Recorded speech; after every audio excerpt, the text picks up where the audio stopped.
Olá, turma! Hoje no vídeo de português vamos falar do som da letra S e da letrinha Z.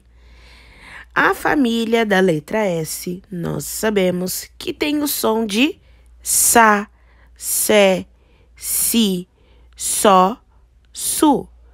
Já a família da letra Z tem o som do Za, Zé, Zi, Zó, Zu.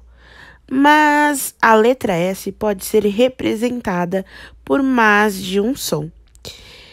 Pode ter o som de S, por exemplo, sabonete, sino, suco, sorvete. Mas pode ter o som de Z, mas escrito com S. Casar, pousar, rosa e casa. Mas a letra S tem o som de Z quando está entre vogais. Por exemplo, rosa, música, caseiro, visita, mesa, princesa, vaso e presente. A letra Z pode aparecer no final de palavras e o som é bem parecido com o som da letra S.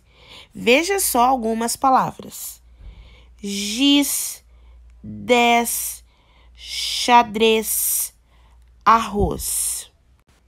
Então, não se esqueça, o som de Z no início da sílaba é za, zé, zi, zó, zu. E o som da letra Z no final tem som de S. As, es, is, os e us. Bom, esta foi mais uma videoaula. Eu espero que vocês tenham gostado. Assistam mais de uma vez e até a live.